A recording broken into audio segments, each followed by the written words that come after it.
two, 1, 2, 3, 4. Hello, everybody. This is awesome. I'm so excited to start a new draft league. If you don't know already, I'm Tetrafolium. Uh, I'm a content creator for mostly my draft leagues right now. I might try to do other stuff, but don't hold your breath because I'm a busy guy and I need to make money to eat because now I'm living by myself. Well, I guess not technically by myself, but not with my parents anymore. Uh, some life updates for me. I've moved from my state on the coast to a state that is much closer to California. Um, so I've uprooted my whole life, and now I'm starting as a real adult. Uh, Kind of scary, but also kind of cool.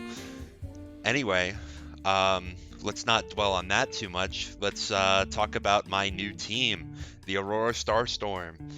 Um, I picked some fitting Earthbound music to come in the background, and I think I did a good job making my emblem. Um, but we're not really here to talk about aesthetics so much. We're here to talk about my team. So let's go ahead and get started.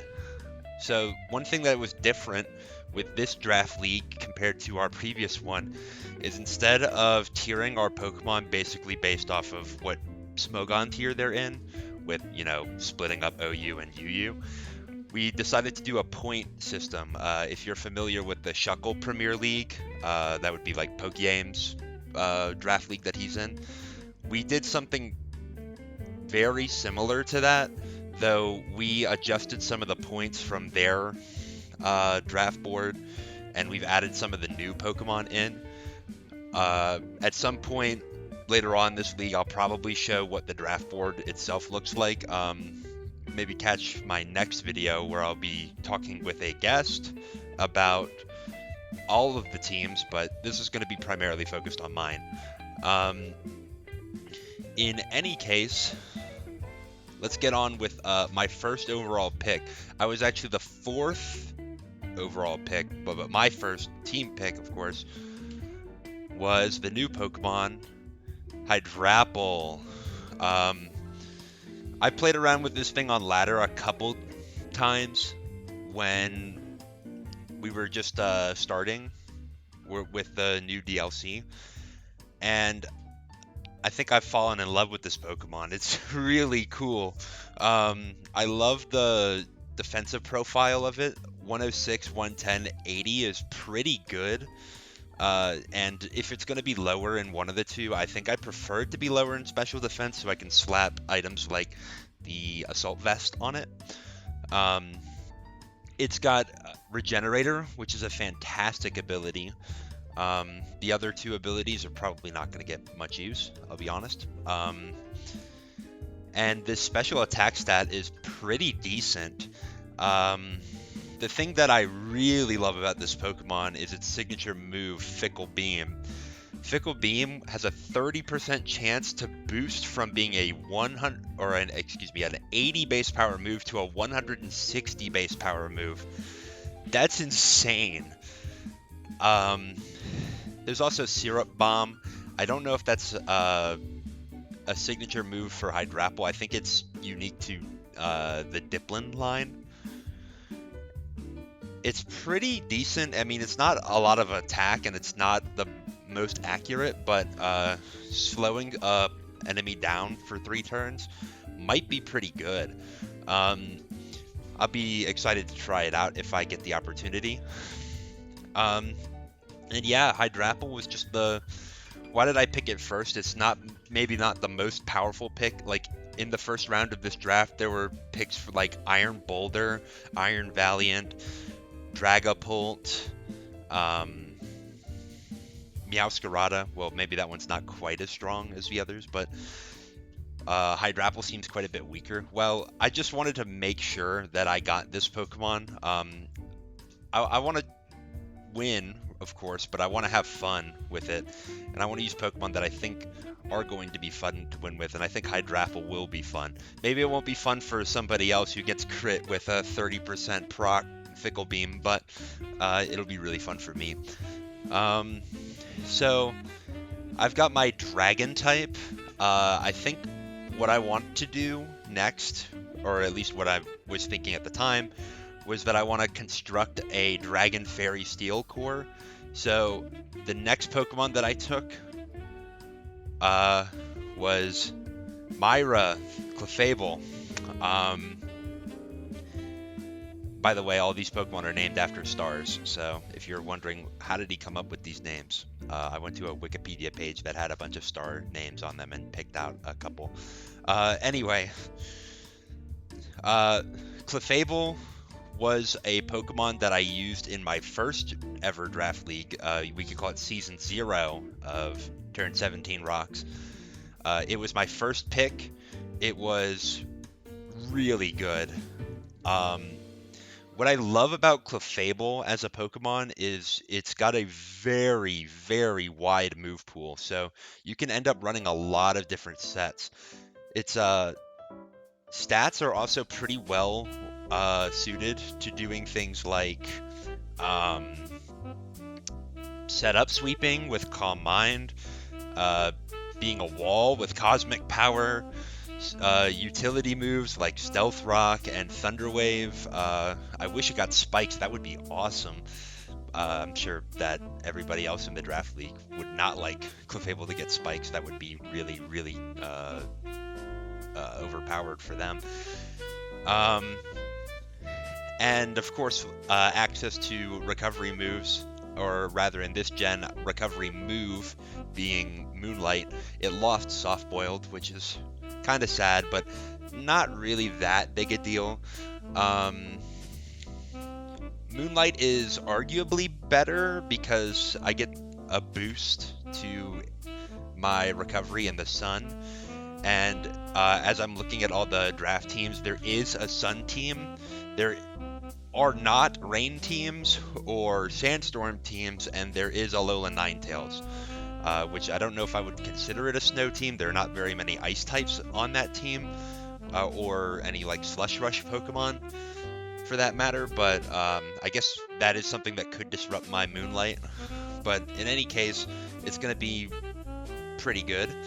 I'm hoping to try something new with Clefable every week. I can't promise that I will, but I'm going to try. And I guess you could ask, well, like, were there not other fairy types that I could have picked? Could I have picked something a little bit more offensive, like an Amorous Eye? I certainly could have.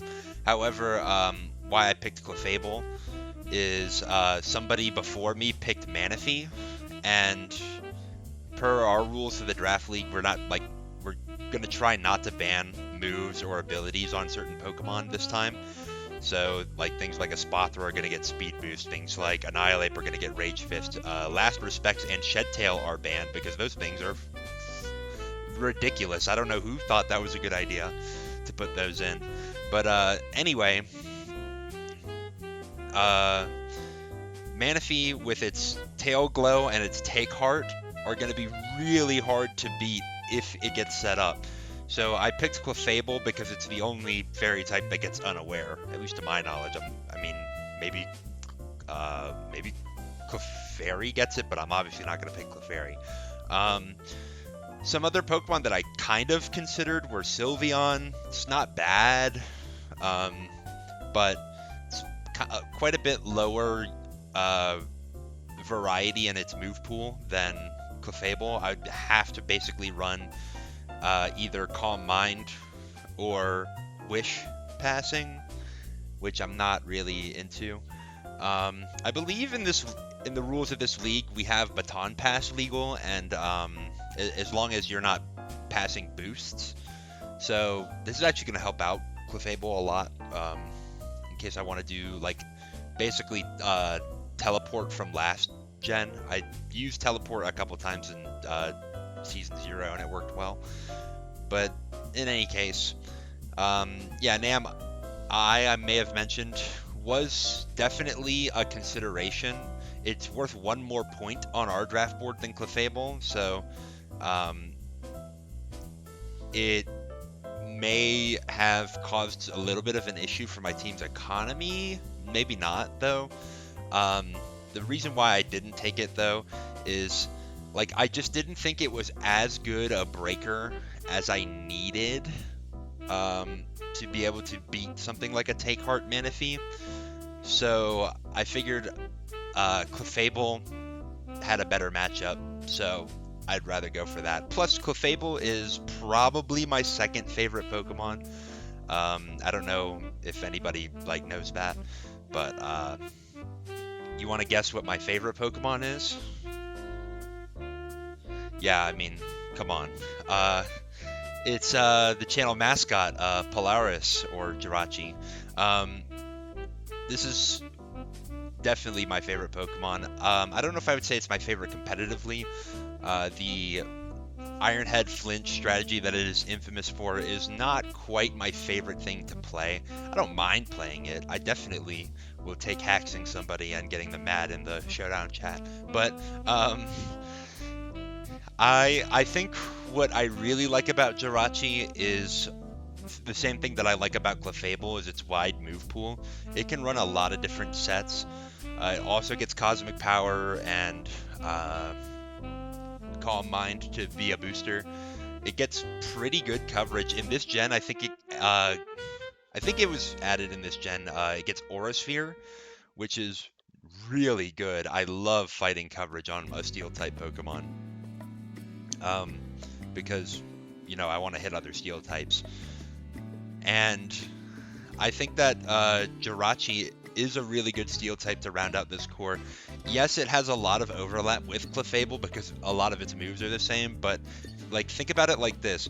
Do you want to have one Rocker and one Wish guy who's the same guy, or do you want to have two that could do either and force your opponent to have to guess which one is playing which role?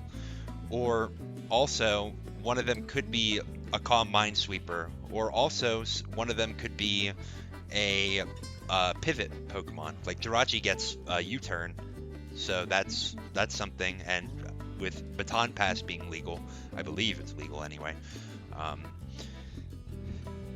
Clef could be the pivot Pokemon. There's a lot of guesswork that's going to be done by my opponents when they're prepping for this team. And I think that's going to work really well in my favor because I feel like I'm pretty good at preparing.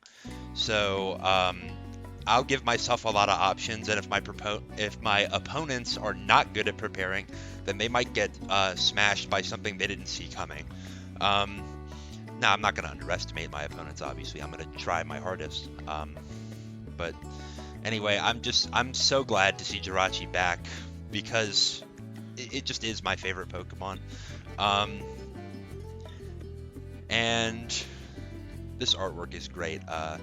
I get all my artwork basically from Google Images, and maybe I should do a better job of posting sources.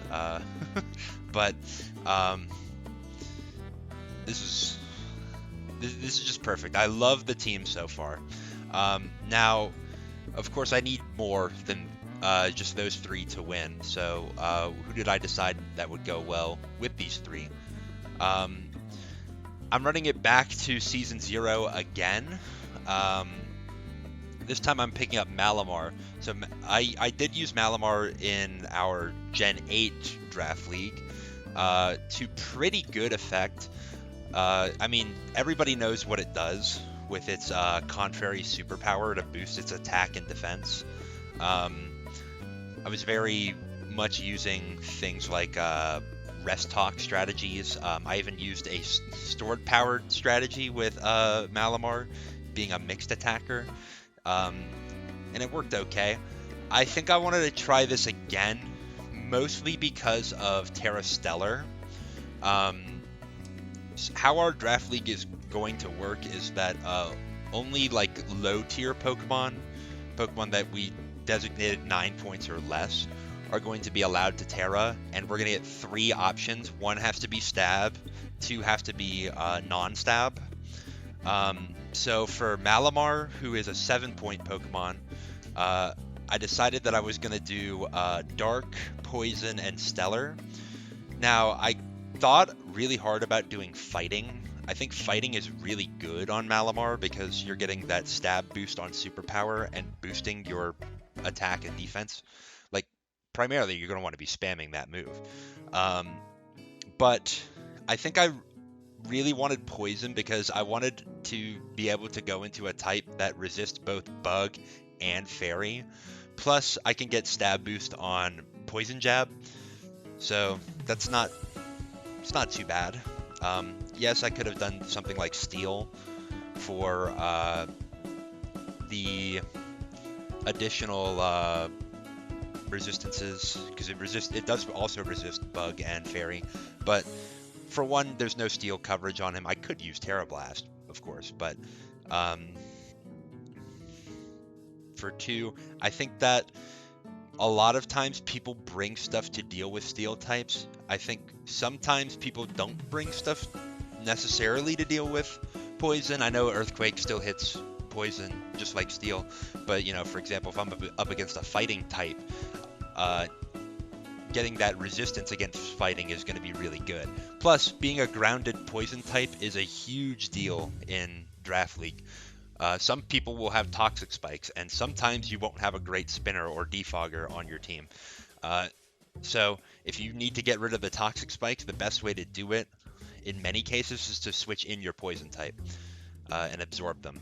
So that's basically what I'm thinking about doing with Malamar. If I need a defensive profile, go Poison. If I need an offensive profile, go Stellar with the crazy Stellar Terra Blast. I don't know what that is all about. It's a it's a strange one, but I'm excited to use it. Like obviously the base stats of Malamar are not fantastic. I wish it was maybe a little bit more bulky, like compared to Clef's defensive profile. It's clearly not as good, and it doesn't have crazy abilities like Unaware. Although Contrary is good for this guy. But yeah, I think it's going to be exciting. It's going to be really interesting, and I hope I get a sweep with it. My next guy, or gal, or whichever you want to call it, is Electra the Galvantula. This Pokemon is not fantastic. I'm not going to sit here and tell you that it's like an underrated gem. But it does two things pretty well. One, it gets up sticky webs, and two, it spams Thunder. With Compound Eyes making Thunder 91% accurate, I think. That is really good. That effectively boosts your average damage output by quite a bit because, every time you miss, that's 0 damage that you're doing. And if you're missing 30% of the time, then that really sucks. Versus 91% accurate Thunders, it's almost always more worth it to do that than Thunderbolt. If I may run Thunderbolt, depending on if I just need Galvantula to pick up a kill on one thing in particular, and that's just what I need. And there you go. Galvantula's not quite like Oricorio from my last draft. It's not going to get Quiver Dance, which is kind of crazy. I feel like it should, but maybe it would be too crazy if it did. I don't know. So it's not going to be that utility plus the option to be a setup sweeper. It's mostly just going to be a hit and run type Pokemon. But primarily I got it because of sticky webs. There were some fast teams drafted, and like if you remember all the other 3 Pokemon that I had, or 4 Pokemon that I had, they're not that fast. Jirachi was the fastest at base 100, but base 100 is not nearly what it used to be, especially with all these booster energy Pokemon. So if I can get a sticky web to slow them down, that's going to be really good. Not every team has a good defogger or a good rapid spinner, so The webs are going to stay up in some cases. Additionally, speaking of those booster guys, uh, Sticky Web activates before the booster energy goes off. And the booster energy will boost your highest stat, including your stat changes. So some Pokemon, like for example Iron Valiant or Iron Boulder, who run an offensive stat and a speed stat pretty close to each other, who are trying to get that booster speed, I might just put them out of the threshold for booster speed to activate, and they're going to be stuck with an attack boost, which is not terrible, obviously, but uh, if they needed that speed to be able to beat me, they're not going to have it anymore. So that's going to be really good. And I think Galvantula is going to be a Pokemon that's going to save me in some matchups. So I'm happy with the pick. Next up on the list, I went with Capella or Terapagos. Terapagos is a new Pokemon. It lasted like 4 days in OU and then got banned. The reason why it got banned was mostly because of its terrestrialization. It was that Terra Stellar form is insane with the base 700 stat total. It's crazy. But even though I'm not allowed to Terra this Pokemon, it's going to be really cool. Its Terrastal form gives it an ability that makes all attacks not very effective while it's at 100 HP. So it's effectively better multi-scale on this Pokemon. It wouldn't necessarily be better multi-scale on every Pokemon because multi-scale would reduce the damage of not very effective moves, but because Terapagos is a normal type, it doesn't resist anything anyway, so it just effectively is better multi-scale. I like its stats. I like its defensive profile, the 95, 110, 110, but its offensive profile is not bad either. 95 and 105 means that it can be either physical or special. Probably not great as a mixed attacker because those aren't stats that you can just not invest in and still hit really hard with. But when somebody is trying to get their Terapagos counter in line, they're going to have to think about, well, is he going to run physical attacks or is he going to run special attacks? Base 85 speed is not fantastic, but this Pokemon does get Rock Polish and Rapid Spin to help boost its speed.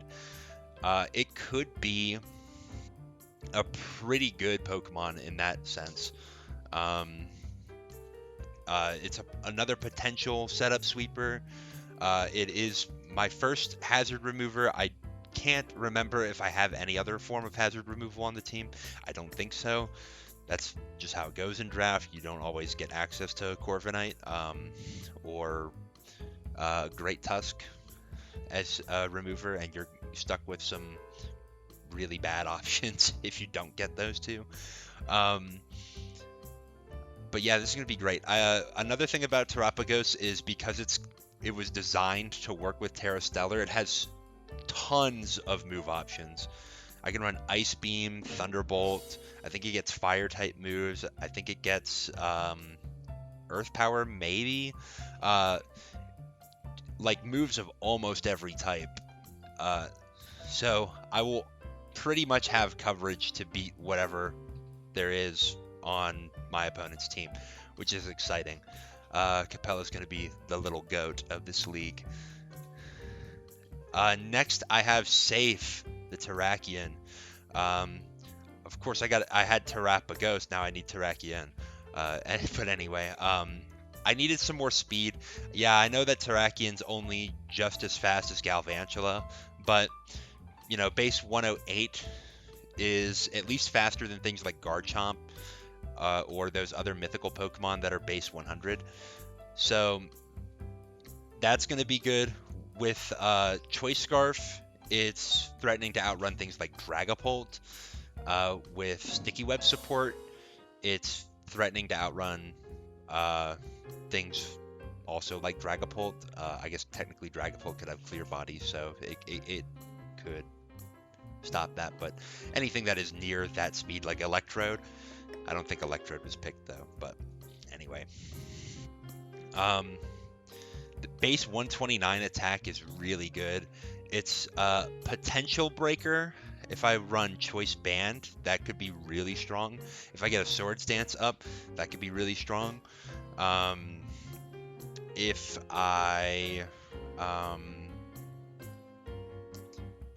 don't know. I mean, Scarf is really the bread and butter of Terrakion, especially if you remember using it in the past couple of generations, just because speed creep has been so crazy. But Band is an option, and people will have to put that in their calc, which is nice. Another thing about Terrakion is it's the first Pokemon on my team that gets Earthquake. I don't believe Terapagos gets Earthquake, but you definitely need Earthquake because there's so many Pokemon and so many key types that are weak to ground, and especially one or two of the teams in this draft league are very ground weak. So I do need that option to smash those guys. Terrakion, I think, is going to be really good at cleaning up games. I think it's going to be really good at punching holes through some defensive cores. Not every defensive core.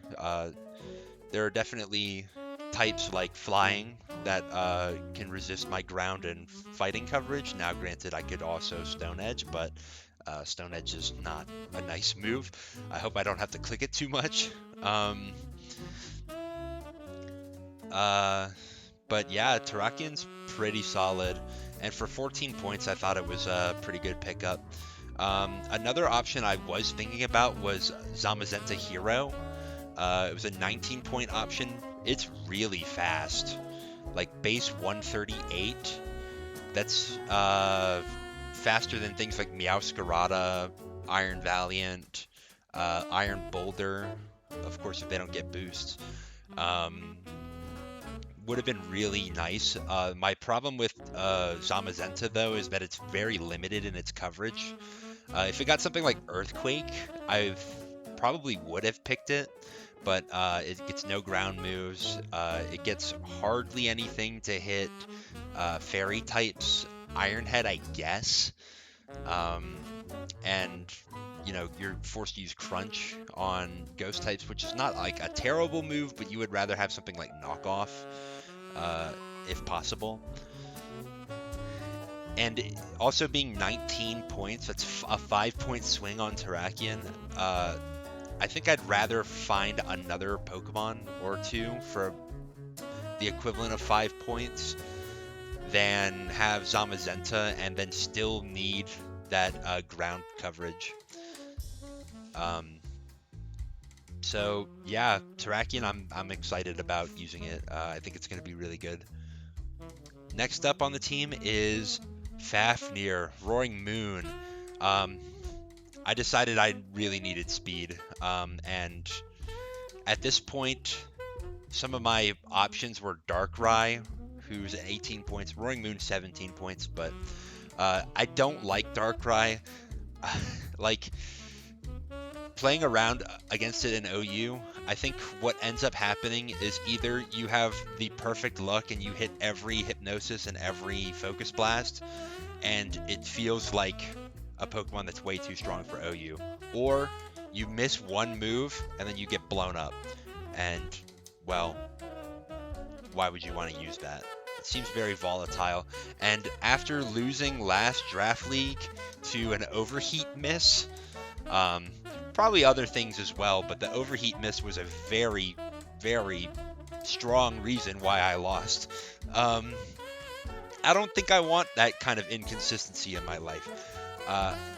So I've got Roaring Moon. Base 119 is pretty quick. Yeah, there are some Pokemon that are faster than it, but in general, it's going to be one of the fastest Pokemon on the field. With Booster Energy, an option to boost my speed is really good. Option to boost that attack, though, is also really good. Granted, if I'm going to do that, I probably would rather run Choice Band, but I could also run, like, adamant with Dragon Dance. Could be really strong. Um, it's got pretty good coverage. It's got Earthquake, it's got U-Turn, it's got Dark moves, which are just fantastic. Dark is one of the best attacking types in the game. It gets Knockoff now. That's insane. I don't have to use crappy Crunch like Zamazenta. Um, it's got, of course, it's got its Dragon moves. It's got some, uh, I don't know if it gets much else other than that. Maybe like Psychic Fangs. I don't know if I would ever use that though. I think it gets Brick Break. I might use that against a team with screens. Acrobatics is pretty good. Now, granted, I can't Terra flying with the Acrobatics, but it's still a good coverage option. If anything is weak to flying and I'm using a booster energy set, then I'm going to smash it. Roaring Moon's also going to be good against that one Sun team because they'll set up the Sun for me and I'll get my Proto boost. So, I mean, that's pretty slam dunk right there. I'm sure they have counterplay, but I really like Roaring Moon. It fits my team, I think, pretty well because it's got that good speed profile. It's got that good wall breaking potential, and it's a really dangerous setup Pokemon. Like with a Sword Stance, or not a Sword Stance, Dragon Dance and what's that move called? Scale Shot. Yeah, that's it's gonna be pretty much Jover for anybody who doesn't have Conk, which one team does have Conk, so we'll have to watch out for that. Next, I'm getting down to my low tier picks, but when we're talking about Agent Atlas, who may look familiar to some of you who have watched my previous draft league, this is not a low tier Pokemon. For 2 points, this was a freaking steal. Spikes, Stealth Rocks, Dragon Dance, got some good options. 110 HP is good. Now 73 defense and 71 special is not great. Its offensive stats are also not great. Its type is decent. Really bad against grass, but pretty good against a lot of other things.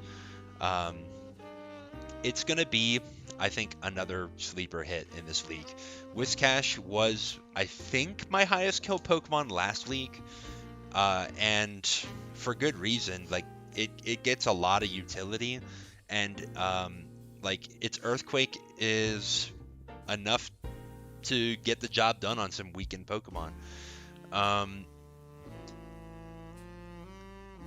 I think because the power level of this league is quite a bit higher, Whiscash might not be able to pull off some of the things that it did in the previous league, like get a sword or a Dragon Dance sweep on somebody, but I think it's still going to be very useful. I think another thing to note here is that at this well before this round, Regieleki was picked up, and Regieleki is a Pokemon that is not very threatening if you have a lot of ground types, but if you noticed, I didn't have a ground type. I wasn't too worried because things like Terapagos, Roaring Moon, Hydrapple were pretty good resist to Regieleki, and threatened to use it as setup fodder, but you know, it's also nice to just have that immunity and not have to worry about it. So Whiscash is going to be good in that regard. That team also has Chi-Yu, and I believe I'm just a 1x resist to fire, so that's something. That's definitely something. Next up on my team, we're kind of running it back, but not exactly. I've got Alderamin, the Knackle stack. So I clearly did not have enough points to take Garganical. I mean, I could have if I didn't take something like Terrakion. I think they're in the same tier. But yeah, it was a little rich for my blood. Knackle stack for solid 3 is pretty good. Why did I pick Knackle stack? Well, Purifying Salt is a great ability that stops status, and I wanted to not lose to status spam. Additionally, Salt Cure is pretty good. It's going to force a lot of switches. So I think it's a Pokemon that, for 3 points, can be pretty dangerous. I don't think it's going to win me a game necessarily, where it's just going to absolutely tear through some guy's team, but it's definitely going to get some utility. It's another rocker. I have so many potential rockers on this team. It's honestly fantastic. It frees up what a lot of my Pokemon can do. And that's pretty much what I got to say about it. We have an item clause in this league, and this is my only not fully evolved Pokemon, so the Eviolite's going to be very easy to slap on this. So I don't have to worry too much about, oh, I need my leftovers or something for something else. So, like Knucklestack's going to be a headache. Just a pretty solid Pokemon for 3 points. And now, finally, I've got 2 points left. So who am I going to choose? Beetlejuice, the Arbok. I don't know how much you guys are tapped into the Smogon forums or the other people who make Pokemon content, but for a little while there was this kind of meme post about an Arbok set that got to or near top 1 in the NatDex OU ladder, and I just thought it was so funny. You can read it right there on the screen if you want. I think this is a pretty solid Pokemon. Intimidate is good. For 2 points, Intimidate, I'll take it. But being a grounded poison type without having to Terra is really nice. Glare is a pretty good move, and that's more or less the long and short of Arbok. It's not a great Pokemon. Look at its stats. Like, yeah, it's pretty mediocre. 95 attack is workable if you could boost, but like, while Coil is a great boosting move, look at these defenses. You're not really gonna be able to do much with that. So yeah, I don't expect Arbok to be a heavy hitter on my team, but I want to be pleasantly surprised, and I think it's gonna offer some utility. For 2 points, I thought it was worth it. I mean, more worth it than just not having a Pokemon, of course. And I'll be sure to bring her 2 games. And that pretty much wraps up my team. I might have neglected to mention that the other Terra Captain I was thinking about was Galvantula. I was gonna do Electric for those heavy thunders. Ice, because Terra Blast Ice plus Electric coverage is really good, and Grass just because it gets Grass type moves like Giga Drain and Energy Ball, and if I could boost those, that could be good. And it might be better in certain matchups, maybe if there's a lot of ground types on a particular team. I don't think there are, but it could come into play. In any case, I'm really happy with this draft. I think it's a workable team, and not just a workable team, but a very flexible team. Some guys, they might not be able to say that. Like, Chi-Yu can only run so many sets. Iron Valiant, can run a lot of sets, so maybe that's not a great example, but maybe you've got something like Ursaluna. That's not a Pokemon that can run many sets. And I don't feel like I have too many Pokemon that are like pigeonholed into certain things like that. Maybe Terrakion a little bit, but we're going to see a lot of variety in sets. That is going to be my mission statement this league. After getting W's, because that's clearly what I'm here for. Anyway, I think I've been rambling long enough. I'm going to let you guys go. I'm going to scramble to get my other videos ready, and my first battle will be within the week, so look forward to that as well. We'll talk to you guys later.